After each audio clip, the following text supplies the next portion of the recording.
आज मैं आप लोगों से ईश्वर और प्रेम के बारे में कुछ बातें करूंगा। ईश्वर और प्रेम दो ऐसे शब्द हैं जिनका दुनिया में सबसे ज़्यादा इस्तेमाल किया जाता है, पर ज़्यादातर लोगों को दोनों का ही मतलब नहीं पता। पहले ईश्वर की बात करते हैं। नीत्शे ने बहुत पहले ही घोषणा कर दी थी कि ईश्वर मर चुका है।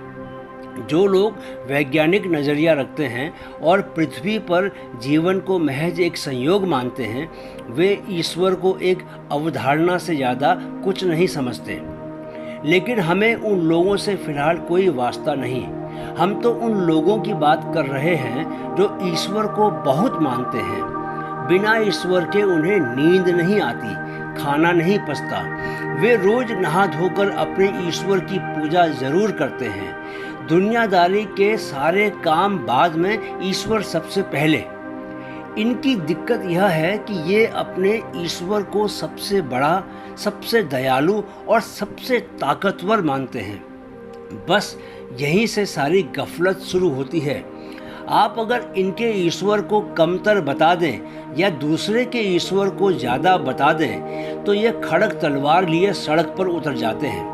मज़े की बात यह है कि ये वैसा कुछ नहीं करते जैसा कि इनके ईश्वर इन्हें करने को कहते हैं, जो कि इनके धर्म का हिस्सा भी है। मसलन यही कि पड़ोसी से प्यार करो। अब पड़ोसी से प्यार करने लगेंगे तो लड़ेंगे किससे?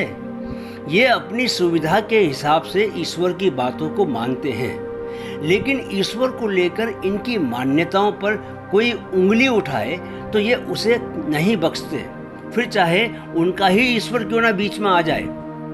अब आप खुद ही इस विडंबना को देखिए कि ईश्वर जिसने कि शांति, खुशहाली और भाईचारे के लिए धर्मों की स्थापना की, उन्हीं धर्मों के अनुयायियों ने अपने अपने ईश्वर के नाम पर मारकाट की। ईश्वर के नाम पर ऐसे आतंकी संगठन तक बन गए जिन्होंने दूसरे धर्म के लोगों को मारना ही अपना धर्म बना लिया। अब जरा दूसरे सर्वाधिक इस्तेमाल किए जाने वाले शब्द प्रेम की बात करें। आपने शायद कभी ध्यान नहीं दिया कि दुनिया के करीब करीब सारे गाने, वे किसी भी देश भाषा के हों, प्रेम पर ही आधारित हैं। उनमें प्रेम की खुशबू पिरोई गई है। वजह साफ है, क्योंकि प्रेम सबसे ज्यादा बिकता है। ईश्वर के बाद अगर कुछ है तो वह प्रेम ही है, जिसके पीछे इंसान भागता है। पहले ऐसा भ्रम था कि रोटी, कपड़ा और मकान इंसान की बुनियादी ज़रूरतें हैं। इन ज़रूरतों को पूरा करने के बाद ही प्रेम का नंबर आता है, पर अब ऐसा नहीं रह गया।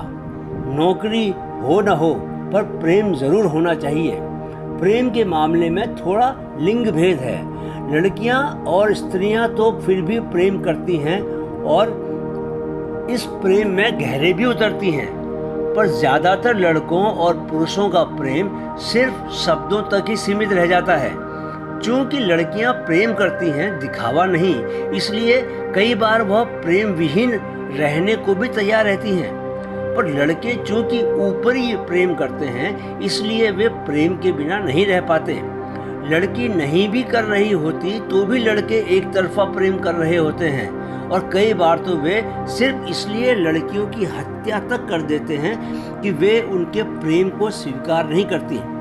अब आप ही बताएं कि जो आपसे आपकी प्रेमिका की हत्या करवा दे, उसे आप प्रेम कैसे कह सकते हैं? जो इतनी नफरत, इतने गुस्से को जन्म दे रहा है कि लड़का लड़की के चेहरे पर तेजाब फेंक उसे जीवन भर के लिए कुरूप बना दे, उसे प्रेम कैसे मान सकते हैं?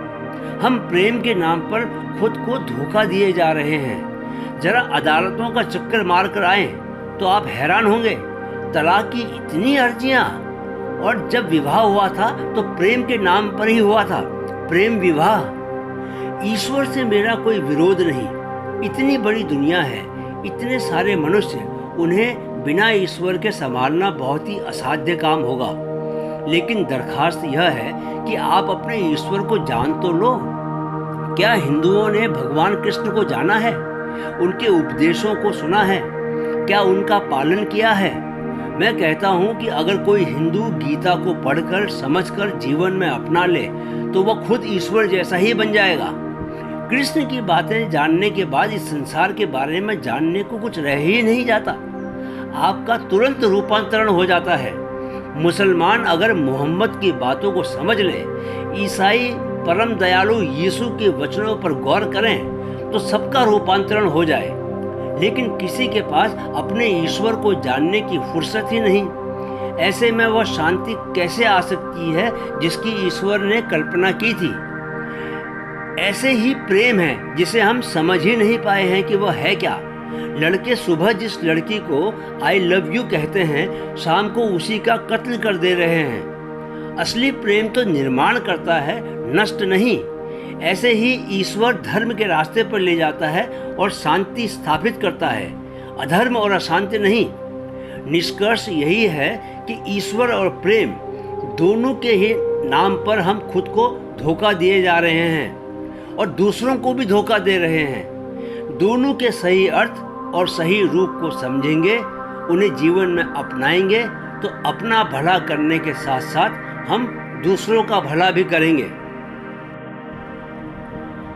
आँखों में मोहब्बत गर दिल में खुदा है, आँखों में मोहब्बत गर दिल में खुदा है, हर शख्स क्यों यहाँ इस कदर जुदा है।